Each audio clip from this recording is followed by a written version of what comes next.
Good evening, dear participants, dear guests, colleagues, dear speaker. So welcome to the English Without Borders Network webinar series. So today we are having another wonderful speaker who is from the US, and she will be telling us today about total physical response. So let's greet Nancy Ackles, Fulbright scholar and a US State Department specialist. Just to give a few information about our speaker, Nancy Ackles is an English teacher and teacher trainer who has taught in Tajikistan, Kazakhstan, and Uzbekistan as a Fulbright scholar and a US State Department specialist. She holds a Ph.D. degree from the University of Washington in Seattle and the author of American Teens Talk and the Grammar Guide, Developing Language Skills for Academic Success. She particularly enjoys working with teachers who must teach with limited resources. So thank you, Nancy, for being today with us.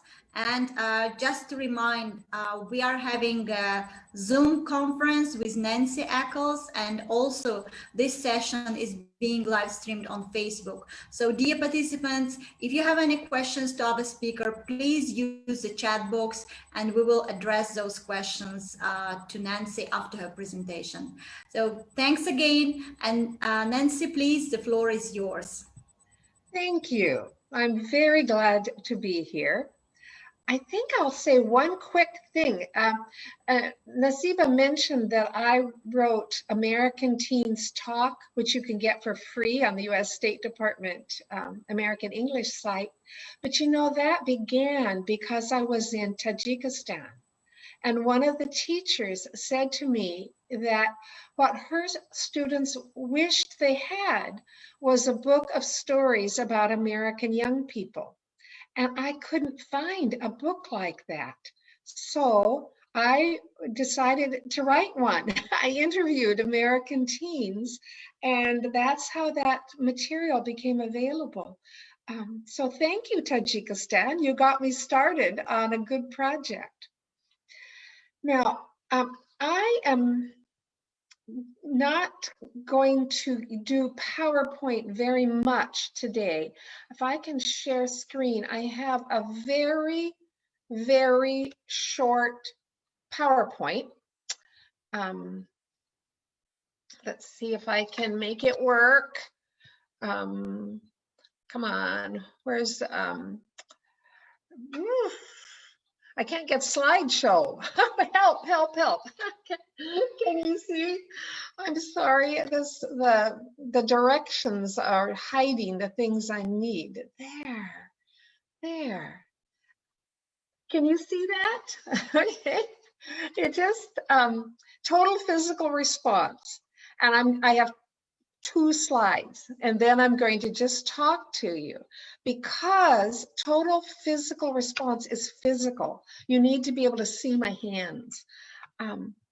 And so TPR, these are the outline of what I'm going to do. We'll talk a little bit about the theory behind TPR. Then we'll talk about just the basic way that you use TPR.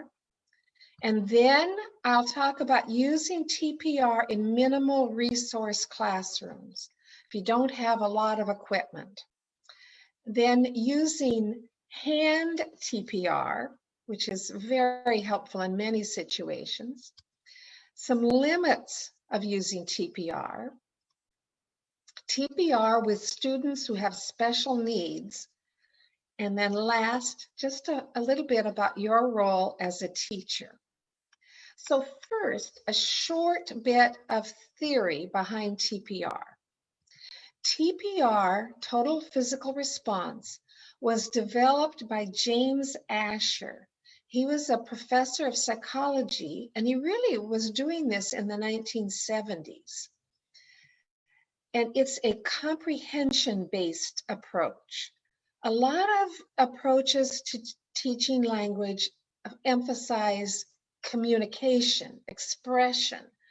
TPR emphasizes comprehension, listening, and understanding.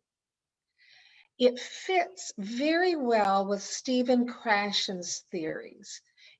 Many of us have studied Stephen Krashen and his 5 hypotheses, but he said that we need comprehensible input.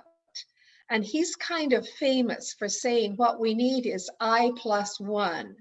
We need input that's just a little bit beyond what we're already able to do. And TPR does that. Now I am going to stop the showing the PowerPoint because I'm going to talk to you. And if you can't understand it, it will be available, the script will be available and you can read what I hope I'm going to say to you. And because I need to show you with my hands things, you might want to be on speaker view instead of gallery view, just because it will show me a little bit bigger, so you can see my hands a little bit more. Let's see. What I'm going to do basically is I'll go through that outline and I'll be telling stories. And these stories are about my experience, but I hope that they will give you good ideas on how you can use TPR where you are and in your situation. Okay, so when you begin a TPR class, this is TPR basics. This is how I do it. And at this time, I kind of need to be able to stand up. And of course, on Zoom, we can't stand up. In a few minutes, I will show you what to do when you can't stand up. And in many classes, you can't. But right now, I'd like to start with basic, the way I do TPR. If I'm in a class and I can do what I want to do, I need to stand up. So you'll have to imagine that I'm standing up. But this is what I do. First, I try to get the students to understand, listen and do. Don't listen and speak. This is difficult sometimes. In some of the schools I'm in, the students are very accustomed to listening to the teacher and repeating. In their math class and their geography class, they listen and repeat.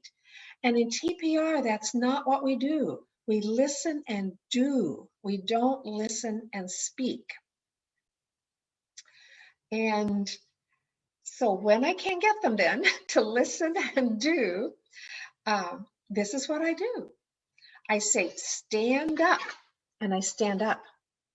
And then I say, sit down, and I sit down. Stand up, sit down. And I get everybody, stand up when I stand up, sit down when I sit down. And so several times in a row, I'm saying, and I'm doing it. Stand up, sit down, stand up, sit down. Usually the students are beginning to kind of laugh a little, smile a little. What is this? And then I say, stand up, and I say, sit down, and I don't sit down.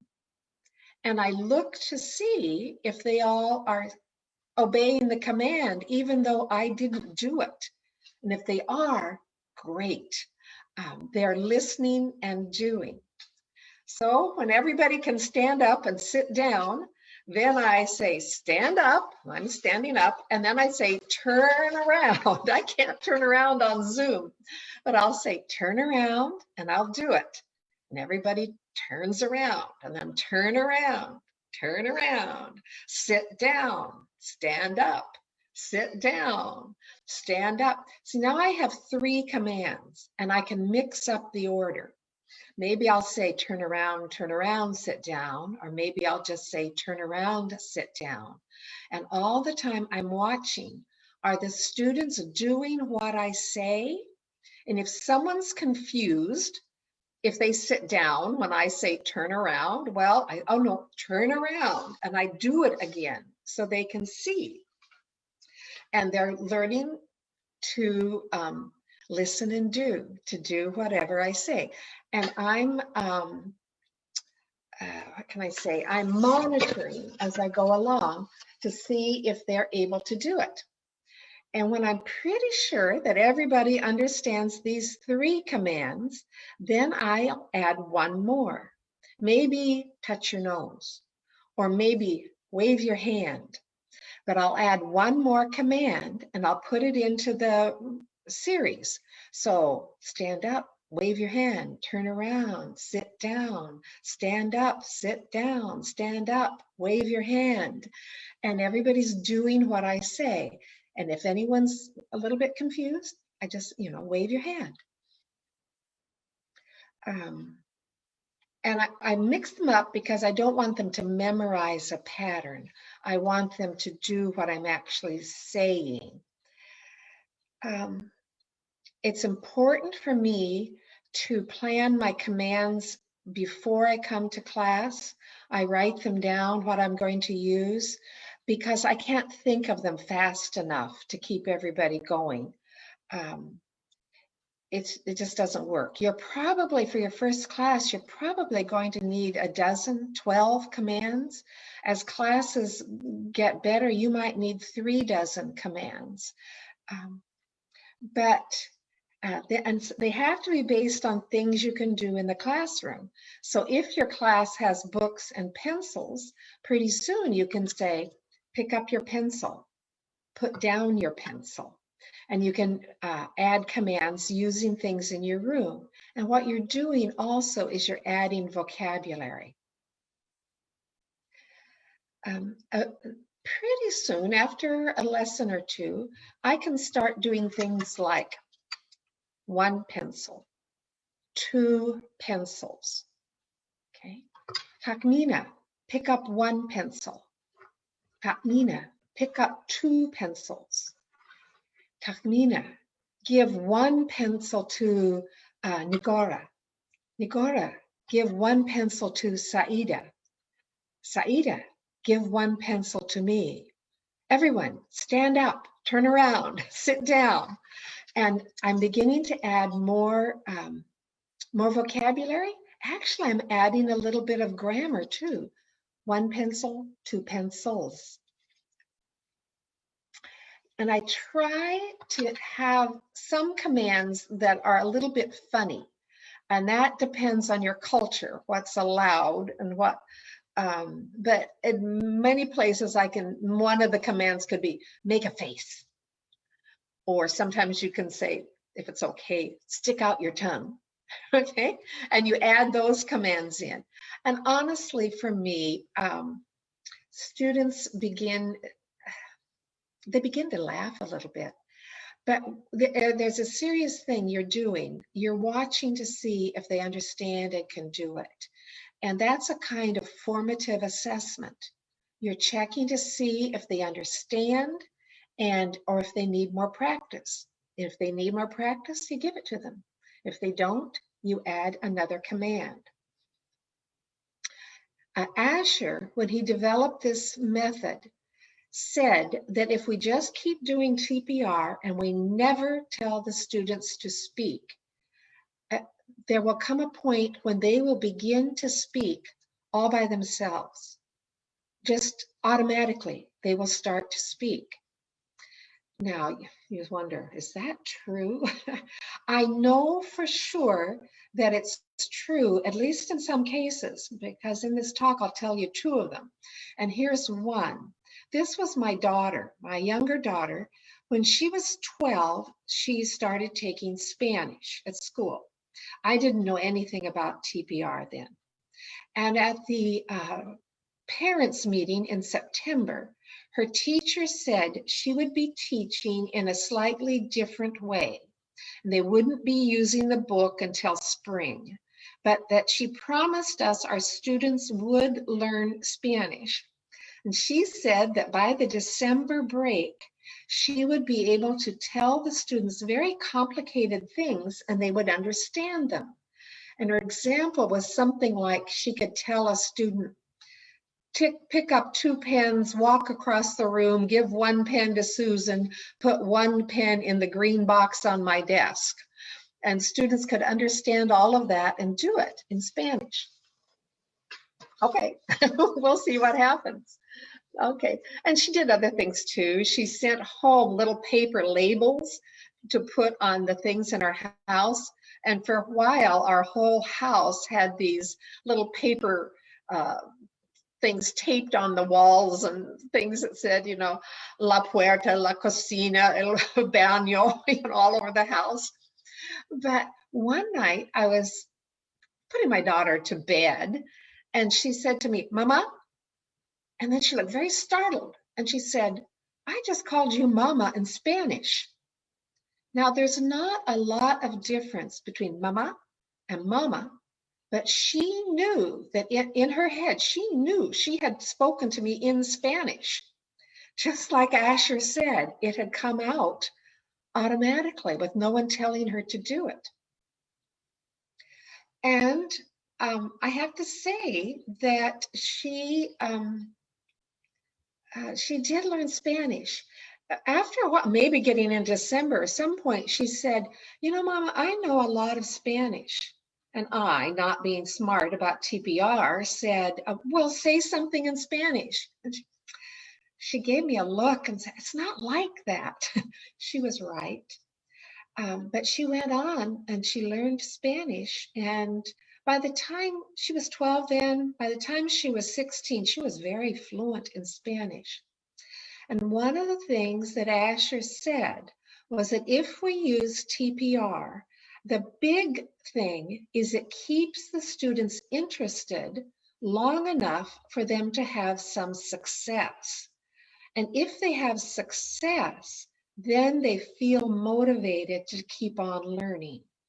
If our students are discouraged at the beginning, they don't keep on learning. And I will say that happened with my daughter. She had success at the beginning and she kept on and she became a Spanish speaker. So another thing that teachers say they like about TPR, total physical response, is that in Krashen's language, it reduces the affective filter. Affective means emotions, and filter means a screen that keeps stuff out. Well, the affective filter is emotions that keep new learning out of our heads.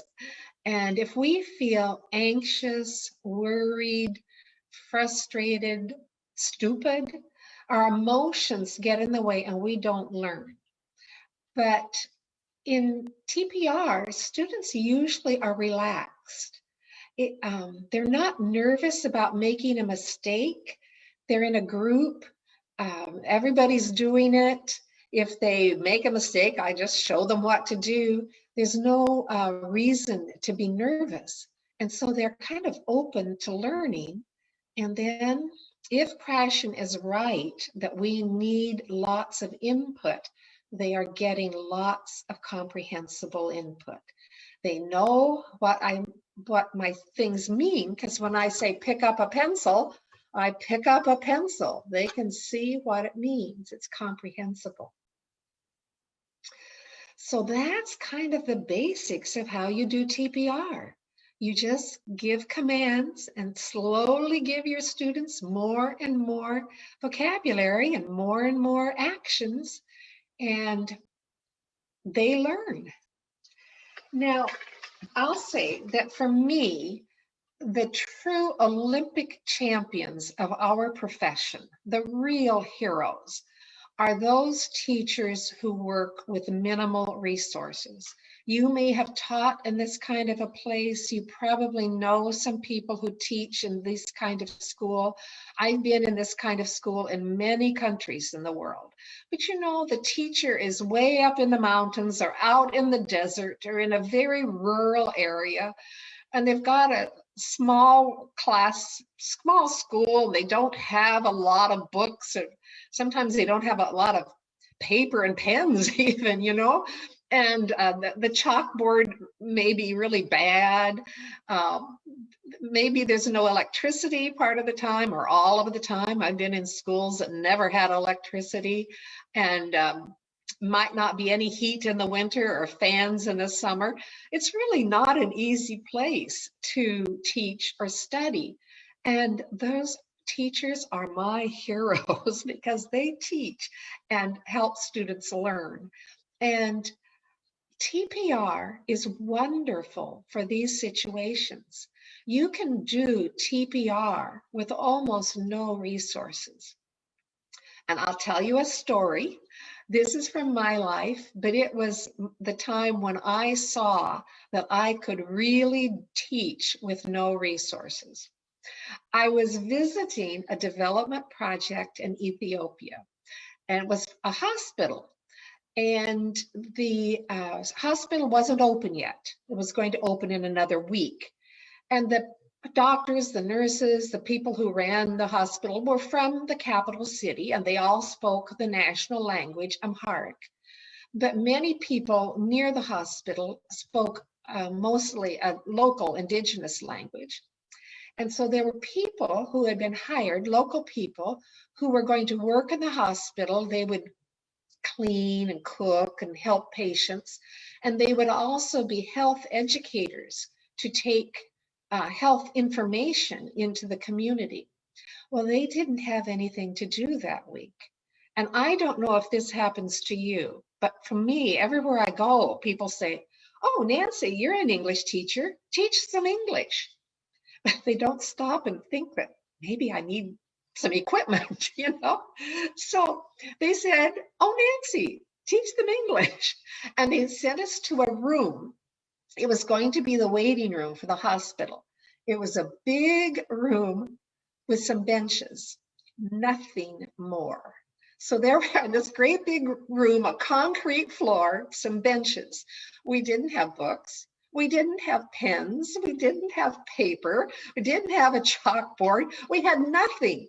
And I couldn't speak either of their languages. A few of these people knew a couple of words of English, like hello and thank you. But really, there we were with nothing. So, okay, TPR, stand up, sit down, turn around, you know, touch your head. And we worked on this. And then I got an idea. I went out in front of the hospital by the road. I just said, wait, and I ran out and I picked up rocks, little rocks. And I came in and I gave every student a rock. And so then we did all sorts of things. We learned body parts, which was, you know, that's important in a hospital. Put the rock on your head. Put the rock on your elbow, put the rock on your wrist. You know, we learned all the body parts, and we learned prepositions. Hold the rock above your hand, hold the rock below your hand. And after a while I'm doing this, and I thought, Nancy, you are teaching with rocks. You know, that's minimal resource. And I kind of thought, you know, I wonder if this is back in the Stone Age. Did teachers and students learn and teach with rocks inside their caves? You know? That taught me that we can teach and we can learn with very few resources. Later, a later day, I got a couple of props. I got a broom and a mop and some things, and I could hold it up and say broom, and then I put the broom down. But then we TPR, we swept the floor, we mopped the floor, we did things that they needed to do in the hospital. But let me see. I think it's time for me to move on just a little bit. But that's proof you can do TPR with very few resources. And one of the things that's helpful I've learned, and now I use this a lot, I call it hand TPR. In that same development project, there was a school. So of course they said, Nancy, teach them English. You know, the English teachers at the school wanted to see if I had anything that could help them. And they wanted their students to hear my American accent. So those are good things. But in that school, at the time at least, there weren't enough schools in Ethiopia. So they just put a lot of students in their schools. And the rooms at this school were built with little desks that for 2 students. And they had a bench-like seat for the 2 students. And they were bolted to the floor. So we couldn't move the desks or the benches. But because they needed to get more students in school, the room was designed for 40 students, but they put 3 on every bench. And so there were 60 students in the room. And that meant that no one could stand up, especially the student in the middle of those 3. There was no way you could stand up and sit down. And 60 is a lot of students. I'm sure some of you have taught classes that size.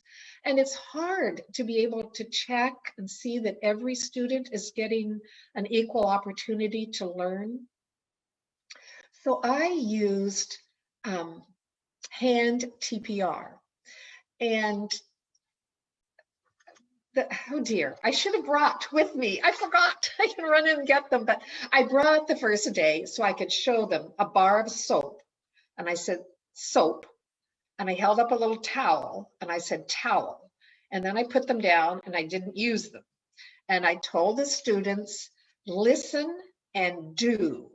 And the teachers all thought I meant listen and repeat. And I would say something and the teachers would repeat it. No, listen and do. Don't listen and repeat. It was hard to convince those teachers. But when I got it, this is what we do. I'd say, we're going to wash our hands. Pick up the soap. That isn't what I said first. We're going to wash our hands. Turn on the water. Pick up the soap, wash your hands, put down the soap, rinse your hands, turn off the water, pick up the towel, dry your hands, put down the towel. You see with that mistake I made, that's why I have to have my script when I'm teaching. But we'd continue doing these motions a few times. And then I would say, pick up the soap. No, I'm sorry, I'd do it until they could do it without seeing it. And then I'd say, pick up the soap. And I'd look to see, did they pick up the soap? Oh, mistake.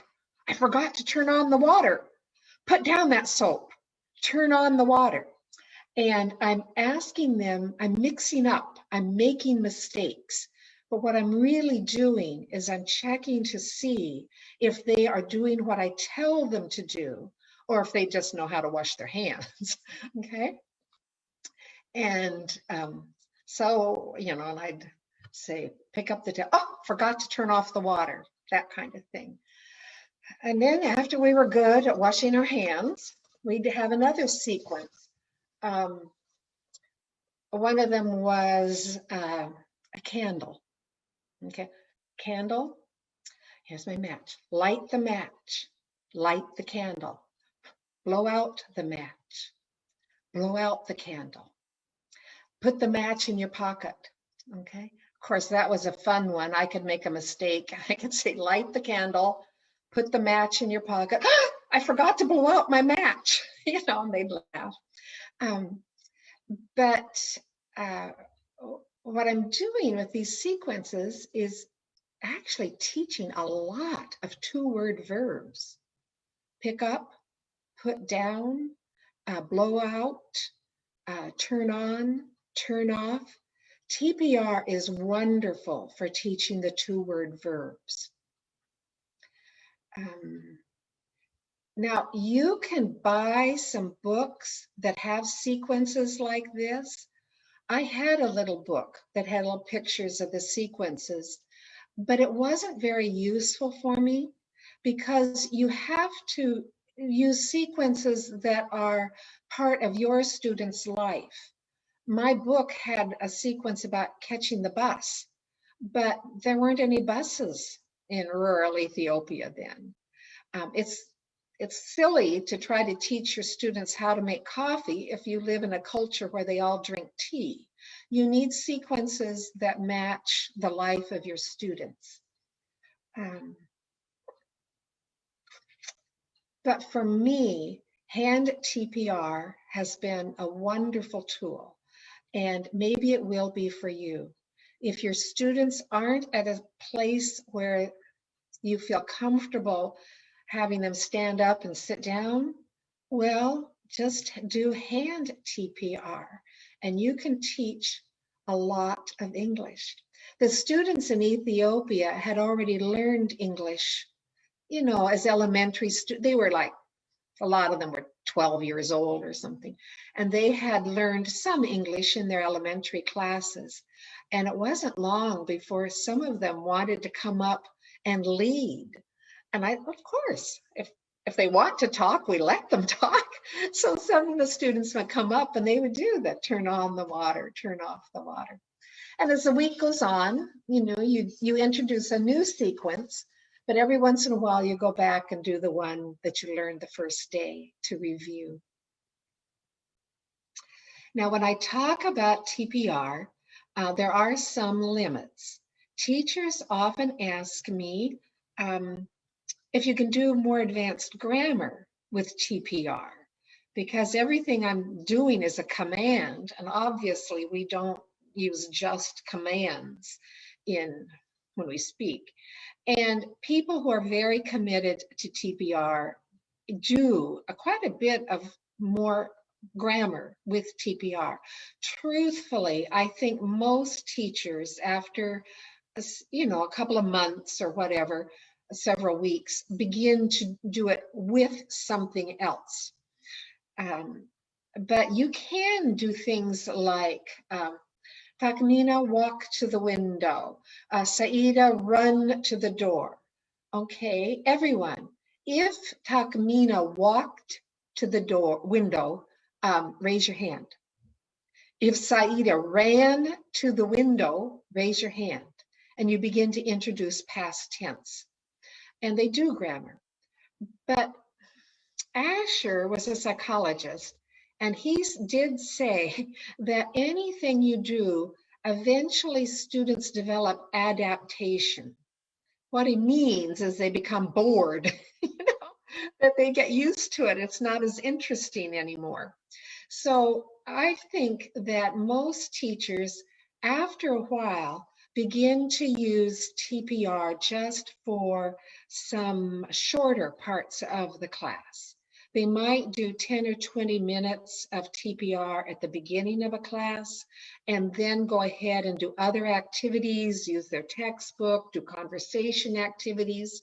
And after a while, it becomes just one more tool in the toolkit. And for me, it has been a very useful tool in the toolkit. I hope it is for you too.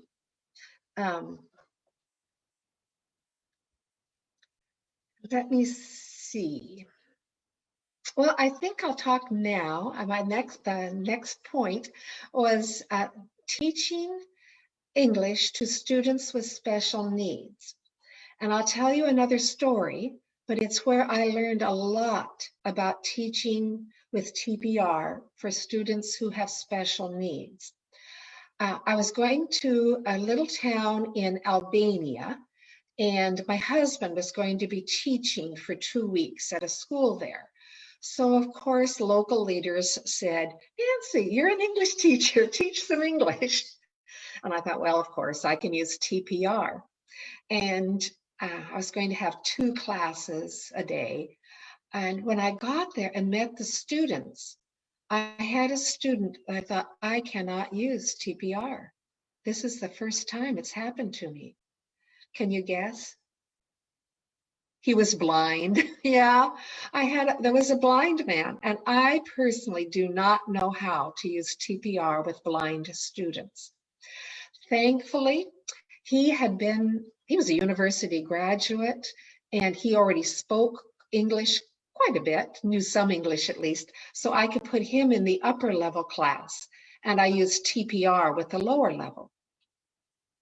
But in that lower level class, there were also two students who had special needs.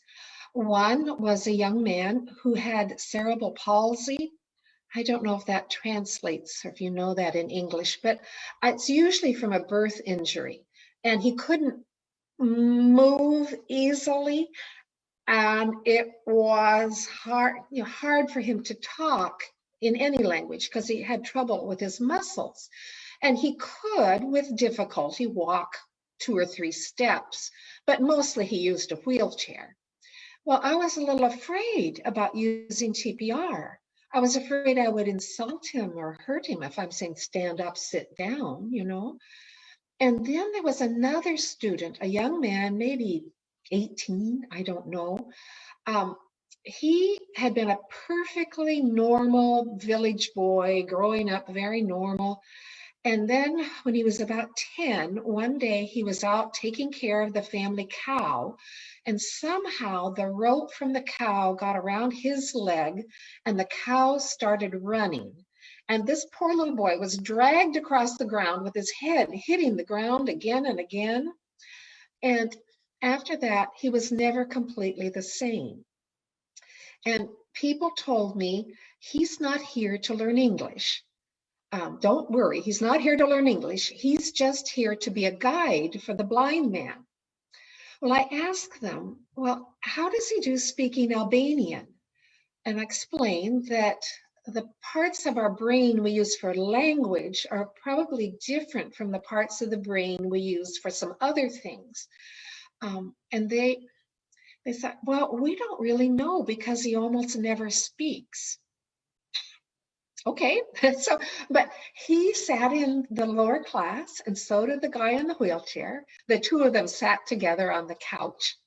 And the guy who was in the wheelchair, he didn't mind when I was saying stand up, sit down. He was used to the idea that he couldn't walk, and we could include him all the time. I could say, Beta, give Gertie 3 pencils. Gertie, give 2 pencils to Asimi. Asimi, give 1 pen. He could be part of it. I could include him. He just didn't just stand up, turn around, and sit down. And when I left, he made a point. He wheeled his wheelchair out and found me to tell me that he really liked my way of teaching. And that made me very happy. But I used a lot of hand TPR. And I'm going to show you on purpose a couple of the routines we did. You'll understand why when I tell you the end of the story. But there was a mountain behind the town. So we climbed that mountain many times with our hands, walk, walk, walk, walk. Stop. You're hungry. Eat an apple. Walk, walk, walk, walk. Stop. You're thirsty. Drink some water. Walk, walk, walk, walk. Oh, our beautiful Arseka, our beautiful town. Have to go down. Walk, walk, walk. Stop. You're hungry again. Eat an apple. Walk, walk, walk. Stop. You're thirsty. Drink some water. Walk, walk, walk. Home, sweet home. We're down the mountain. And we drove all over town. Of course, these are teenagers. They loved it. They didn't have cars. They'd never driven anywhere.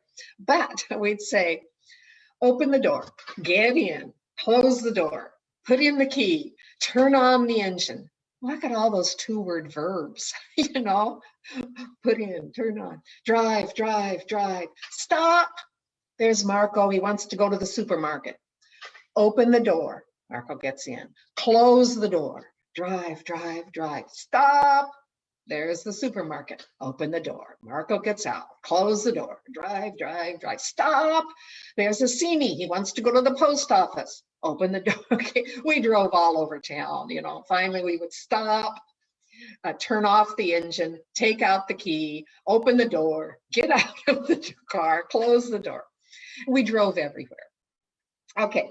So and both of my students with disabilities were sitting there on the couch doing all of this, and everybody is having a grand time driving around town.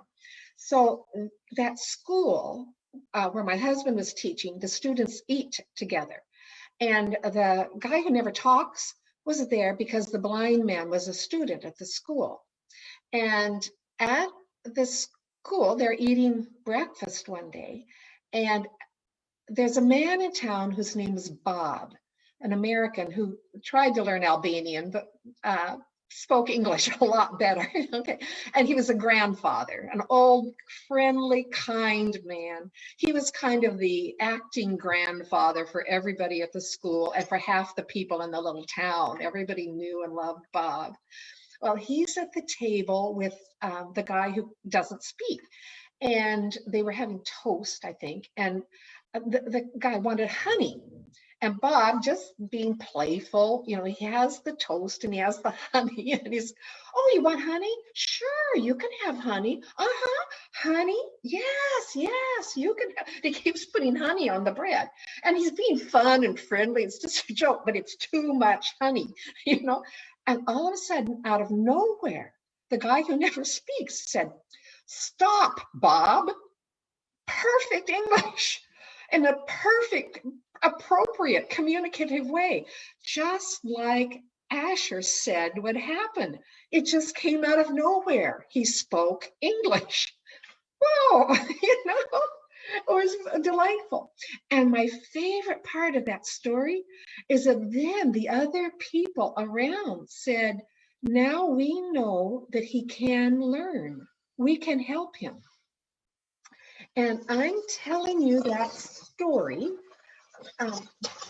Whoops, I'm losing my notes. I think I know the end of my. Sorry, I'm informal. Okay. I'm telling you that story because I kind of want to end here with that note, because I want to encourage you. One of the things we need to know and believe in our hearts and really know is that all of our students can learn. And for me, TPR has been a help in helping people learn. But I know that you are committed professionals. This is the end of your day. You've been working all day hard. You've been working all week. I'm pretty sure you're tired. And it's the end of the day. You're probably hungry. And there's a good chance that you still have to cook dinner. So you're tired and hungry. If the weather is bad and you walked or took the bus home, you are cold, tired, and hungry. But you're here and you're trying to improve as a teacher. And that means that you are good teachers. You are professionals. And I just want to say thank you for your work. Thank you for your commitment. And I just want to remind you that what you are doing is important. It can seem tiring, unappreciated, unknown, but you are doing something important, and you are opening doors for your students. You are helping build a better future for your students, for your country. Maybe we are together helping build a better future for the world. So I want to end on that note and just tell you thank you for your work and your commitment. And I'm not going to stay after the end of our hour. I'm going to leave at 2 minutes before, because I have to zoom to Uzbekistan. But right now we have 15 minutes and we can spend a little bit of time. You can tell me your ideas, and I'll try to answer any questions that people have put in the chat box. Okay. Yeah, thank you very much, Nancy. It's such an interesting topic, and your presentation just is very helpful, because we know that in remote areas, teachers sometimes struggle a lot, with finding proper materials. And, your presentation is really helpful in terms of just how basically teachers can do with limited resources and how they can engage their students. So thank you very much. We have a number of questions here. So the first question is, does TPR work in more advanced classes? Yeah, that's a good question. I personally don't use it after students have developed uh, some more fluency. I'm sure you can learn how to teach um, hypothetical conditionals using TPR. I've never done it because when students are ready for hypothetical conditionals, they already are speaking a lot of English and we can just speak in English. But you definitely can use it for much more than just the first few lessons. You can do a lot of vocabulary, you can do a lot of the two-word verbs, you can do more than commands. Um, and like that example, if Takmina walked to the board, wave your hand, right there, I'm beginning to teach um, a hypothetical conditional, but we're not talking about it. Is that a good enough one? Oh, and here's another thing I forgot to say. Sometimes people ask if you can do it with adults, or is it just for children? Does it seem babyish for adults? And actually, Asher first did this with adults, and I have done it with adults, and it's been good. One of the reasons is that adults can especially have an effective filter. They can feel uncomfortable. Maybe you feel a little stupid if you're an adult and you're learning something that's beginning and you make a mistake. That's not a comfortable feeling. But with TPR, relax. You're not making mistakes and everybody's doing it together, and adults do it well. Okay, thank you very much. I think, the best part of that is just when you kind of play a role and just using kind of, like you mentioned, driving, walking, and everything. So it makes fun because learning should be fun. Okay, thank Yes. you. Yeah, we have another question. How long TPR should be used to motivate students speak and reply automatically, at least to some common patterns? A semester, longer or less? I I'm not an expert on that, but I think most of your students will probably begin to speak a few words after a few weeks. By the end of a first semester, probably everybody will be saying a few words out loud and beginning to experiment with using the language. And then, like my daughter's teacher in the second semester, they began to use the textbook. And she said, well, there are some things I have to do because the second year teachers want them to be able to do this before they get to second year. So in the second semester, they were doing things other than TPR, plus some TPR. Okay, so we appreciate your answers because they cover, a number of other questions that our participants are also asking. So another question sounds like, what are some common disadvantages of TPR teachers should keep off? Yeah, to be aware of. Well, one of them is doing too much of it. Asher invented it, and he called it adaptation, but what he means is boredom. Students do get tired and bored of doing nothing but TPR every day. So you're going to have to mix things up, do some different things. But you can continue to do some every day or nearly every day for a long time. The other thing is you can't be a lazy teacher. I find as that a disadvantage is it's tiring for me. I'm up in front moving and talking all the time. And with other methods, you can say to the students, okay, look at your book, do it, and you sit down and rest a minute. TPR, you don't. You're busy all the time.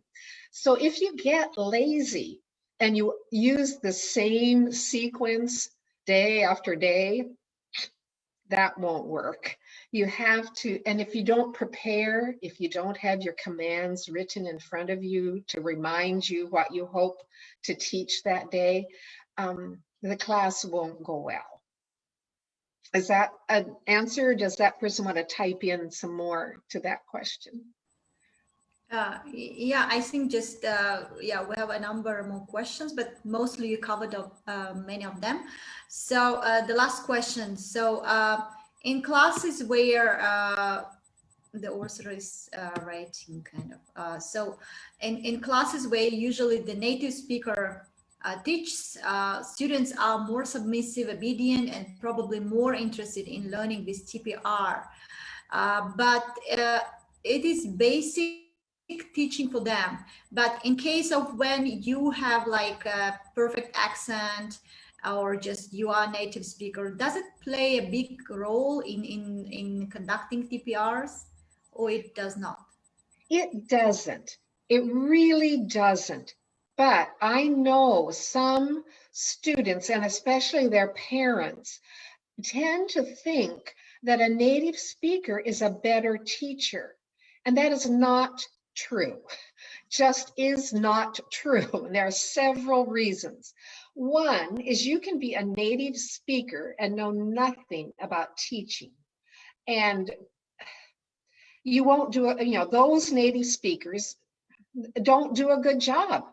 They aren't good teachers because they don't understand anything about teaching and learning.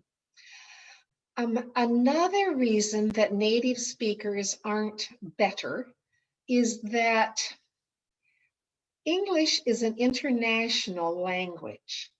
There are many, many beautiful ways to speak English in this world. And the decision that you're a native speaker because you grew up in America, no, I sound very different from someone who grew up in Ireland. And people will say, oh, that's a native speaker accent, but they're very different.